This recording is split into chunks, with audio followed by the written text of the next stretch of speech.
actual Karen. Okay, Boomer, here. Have you ever felt like an endangered species? It isn't exactly a picnic since I'm in the compromised group. Like anyone in DC remembers there's a virus. Except for a couple of walks, 2-car rides, occasionally sitting in the yard, our daughter has not let us out of the house in nearly 3 months. But we do have our grandchildren.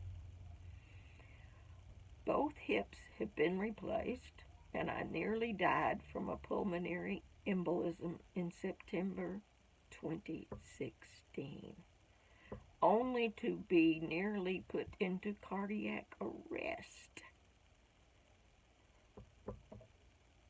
When you know what happened in November 2016, you really start to feel old when they start electing presidents who are the same age as you, and one young enough to be your child, if you were that kind of teenager.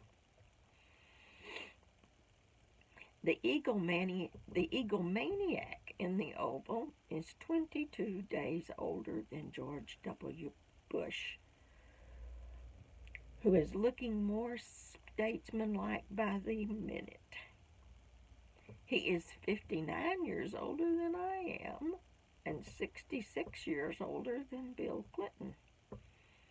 The summer of 46 should be made into a movie.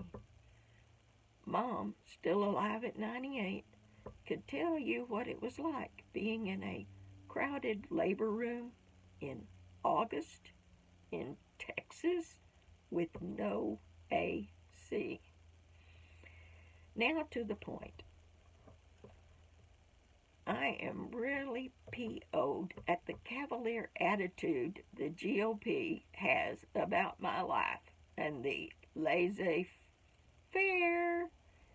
attitude they have about my country. Look it up.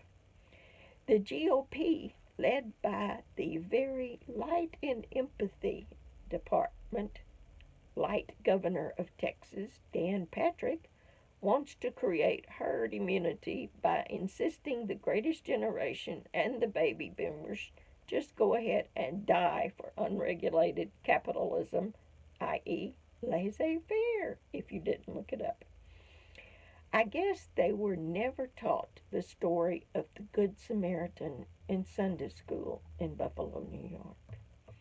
Mr. Gugio, age 75, walks up to a large group of officers, and I, for one, do not care what he said, because there is no excuse for what was done to him. 2 of Buffalo's finest pushed him. He fell backwards and was bleeding on the sidewalk. One of those who pushed him tried to stop, but another officer, the one in charge, I guess, refused to let anyone stop to hold his hand and comfort him when he could have been dying of a head injury while waiting for the EMTs.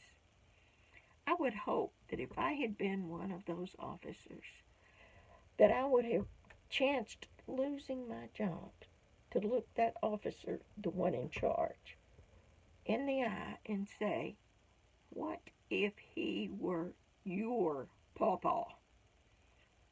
I think the guy who refused to render aid and the 2 officers who pushed Mr. Gugio should be fired. But then I give a crap about the elderly. Turns out that all 57 response team members have quit because they don't give a crap about the elderly. They say they were following orders. If the orders had been to shove anyone regardless of age because they didn't move fast enough and leave them alone on the pavement, I would have quit when they ordered me to do that.